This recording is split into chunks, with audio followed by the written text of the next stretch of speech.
Welcome to Shop Squad's Now You Know, a podcast that brings you compelling conversations about today's technical training resources. For information, visit shopsquadonline.com. You know, when my kids were little, they asked me incredibly challenging questions. The good news is, no matter what I answered, they always thought I was pretty smart. Today, no matter what they ask me, I'm not sure I have any answer, let alone the right one. However, legendary basketball coach John Wooden said, "It's what you learn after you know it all that counts." Today, I'm happy to be joined by Phillip Austin, who does know it all, or at least knows how to find it, with regards to modern ignition and sensor technology.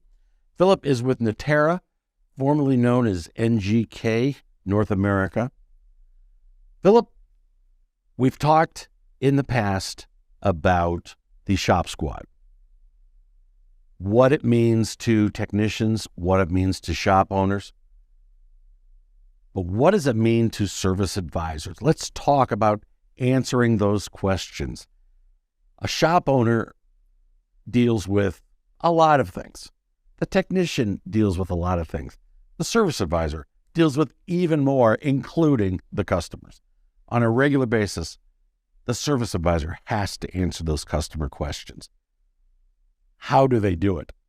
Technology has gone incredibly fast, changes so much. How does a service advisor answer those questions? First and foremost, I do not know everything. So for all my buddies and fellow educators that are texting as we speak right now, blowing me up about this, I'm still learning. Thank you. So when it comes to service advisors, they are challenged. They have to just develop with the way how our customers are receiving information, aware and being honest. If they don't know, say so. And continue your learning path. And we still use the term keeping your edge. The edge that got you in that position, keeping that. How do you do so? So that's my response to that question, by being genuine and continue to keep your edge by learning. Right. In the real estate business, of course, the most important things are location, location, location. I know in the training business, there are 3 C's. Let's walk through those, the 3 C's, and how those are important to the service advisor. Yeah, they're a key ingredient for our newest class, Mastering the 3 C's. Mm-hmm. And I love that title because it catches some people off guard. They're like, what are you talking about, 3 C's? I learned this. I was either learning it from a mentor, service manager, shop owner, or took some classes or sat in some classes. But the 3C concept actually came from the OE side of oil machine dealerships that was based upon the OE training of service manager and how their customer base like to be handled, and also being able to submit accurate information. So the 3 C's are condition, cause, and correction. So in I pulled that into the training world and saying, how are you communicating? If it doesn't start off with the basis of how you translate what the condition is, because it's totally different to what the customer states, what the cause is, validating what the technician has provided back to you, and then what the correction is, which can at times be different than what the assumed fixed is. So that's what the 3 C's are, and that's what we are basing our communication series on. Communication, again, key with the service advisor's discussion with the customer who thinks one thing, maybe what they've heard, what their husband has told them, what their friend has told them, what they read online is probably the problem. To the technician who has to actually do the diagnosis to figure out what's wrong. Talk about how important communication is these days. Oh, communication and the type of communication you have is vital. When you don't communicate, that's a form of communication. Not communication, where how many of us see the benefits of reaching out to the customer by lunchtime and then by 3 o'clock? Why are those two pieces very important? Is because of your understanding your customer, how they think, their ability to look up information, and the being anxious to know. Another tip along the lines of the importance of communication is you never want the customer to call you first. So these are the different communication tips that we plug in and expound on and challenge service advisors to fall within those brackets, and you'll see an enormous difference in your communication with your customer. So communication is very, very important. Just giving examples from a customer perspective, because then I can get into communication with the technician and also the parts suppliers. And so as we give the opportunity for service advisors to come into this environment of learning, it allows them to step away from the desk, off the phone, out of their environment, and regroup and sharpen their skills. It takes a bit of empathy between the service advisor and the customer. They're coming in worried because there's a light on their dashboard, or the car is acting somehow different. They're not likely coming in just to come in to visit. They're coming in because they're worried about something. Yes. And in their mind, probably an expensive something.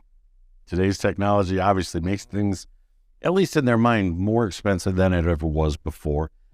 Talk about the kinds of personal skills that a service advisor needs to be able to make that conversation, less confrontational, perhaps. I like that question, because it's not the type of personality skills you need to have, and this is what we teach out. It's how you manage your personality type. Before we conclude in the first half an hour of the class, we like everyone to identify their personality type. According to Myers-Briggs personality types, there's 4 characters that would describe whether you're an introvert, an extrovert, whether you're a sensing or feeling person, whether you're judging or perceiving. Know yourself to lead yourself, right? So we can't change their personality type in 3-hour class, but we could definitely help them to identify it and understand it and be able to work within that personality type, because they have a job where they have to be able to reach their customer in certain ways. So it's up to them to challenge themselves based off of their personality type, then apply a certain skill set of communication to carry it through. Phillip, you're talking psychology stuff, man. You're getting way outside. All I want to do is fix cars. Yes, but you know what? We are talking about things that play a major role in communication, and I'm all about truly helping service advisors. I walked in their shoes as, partnering in the shop and having to have different hats on, being a OE tech and moving up the ladder through there and being a service manager at a dealership. So I have a sense and empathy, a sense of appreciation and respect for them, and empathy, and to understand what they need, along with receiving what their challenges are too. A lot of surveying went out and doing this to make sure that I'm in line and really helping them reach their highest levels. And it includes a lot of psychology, unfortunately. I mean, let's be honest, the service advisor is out there on the front lines every day. The tech can be in the back of the shop. The shop owner, if they're doing their job right, they may not even be in the shops, because they're running they're working on the business, not in the business. And so the service advisor, in a lot of ways, is the person who's dealing with putting those fires out. Yes, a lot. That's why psychology and mental toughness have a lot to do with it, and being able to manage that. So we open up that avenue to do that as we're training them, to put them through certain scenarios and modeling them out, or role-playing them out, along with educating them on what do you actually need to know in forms of terms, because they're getting these terms from the technician every time they hand in a report of, this is what's going on with the car. I have a PL 300 and I have a PL 171, and this is what it's causing. And you have to allocate that along with the parts that they feel that's necessary to be replaced, along with any programming capabilities. That's a lot, right? And then they have to understand that they have to get this information out by a certain time to the customer. So we try to bridge that and help them have a manageable flow. Still customized to them because it's based on their personality type and what they could weather. So it's exciting to be able to be in a community of service advisors and giving them that outside step away from the counter and cover something. Sure. Does this tie in to ASC C1 certifications? Yes, it can. It would help them, especially with getting their ASC in the service advisor category. And more importantly, it gives them a balanced skill set and baseline to work off of. So getting the job authorized is the key here, right? And building or sustaining the customer's trust. So with our classes, we encourage digital inspections. We encourage manage your time. Even if the customer dropped off the car at the night before, give them a call. We received the car. It's in the queue to be worked on today. This is what we're working with. Just that communication, being able to formulate a really nice flow of communication along with how we handle challenges is what our classes is all about to help service advisors as we learn their pain points as well. Let's talk about the specifics of the service advisor class within the shop squad. What is involved if a service advisor is to take advantage of the class training that you offer? What are they going to get? How do they participate? If they participate by signing up to first attend and also taking a personality profile assessment, which we'll give them a link before, and or by break time we'll provide that link. But we have that discussion, and what they would get as well is key tips on how to streamline getting the job authorized and having the car fixed the first time.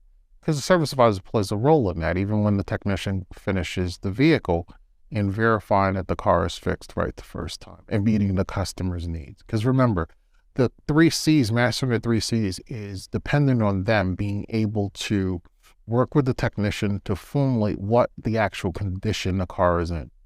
The baseline is accepting what the customer is saying to you as your ears are filtering out most of what's not really relevant and formulating, well, sir, ma'am, this is what the condition of the car is that is causing your concern. You see the link?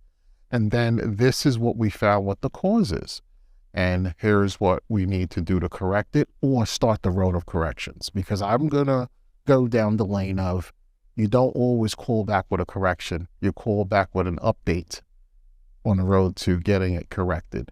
So it's a balancing act. And I'm sure the shop owners would appreciate that because it's a gap in where that communication actually helps grow profits instead of losing them, because we've seen so many diagnostic hours get drained out without a conclusion or actual correction.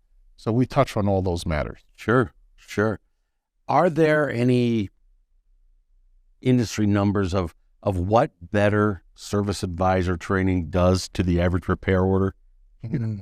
Well, I'm sure other training providers that has this concentrated section have more numbers than we do. And we're students of them. You know, I give respect to all of those service management training providers that have been doing it for decades. I've sat in most of those classes, and especially the new ones as well.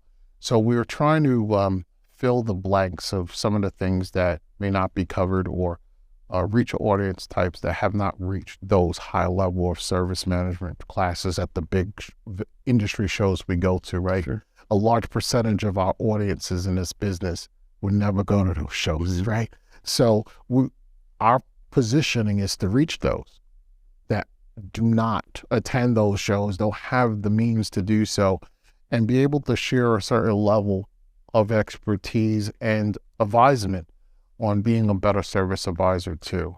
So that's how I would answer that. And we're still building up our own database off of the training that we're doing.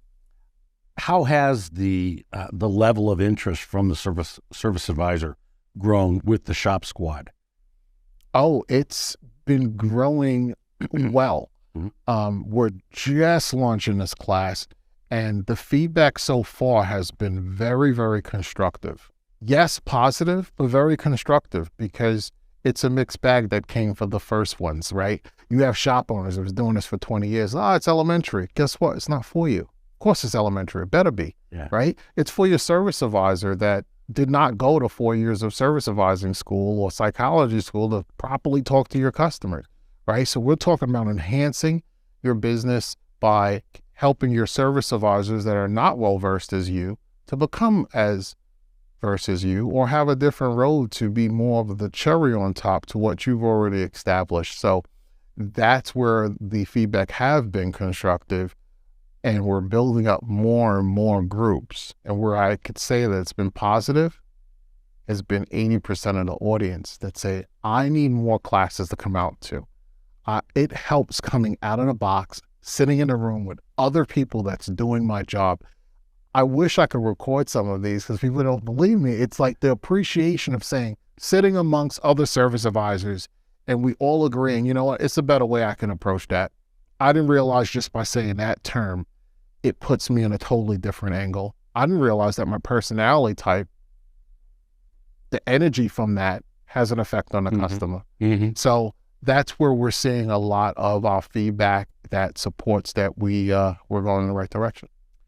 So for service advisors who are now looking at this saying, wow, I need this, or for shop owners who think improving my service advisor skills is going to improve my business, what do they do? How can they get more information? They can get more information by visiting us at shopsquadonline.com. And that's where if they're not members already of Shop Squad in that community, you could go to shopsquadonline.com to sign up, and you'll be able to see our list of classes and also send in any information that you would like to know, and we'll communicate back with you. Phillip Austin from Natera, thanks for joining us today. Hope you can help the next wave of shop owners do even better. Hope so as well. Thanks very much, everybody.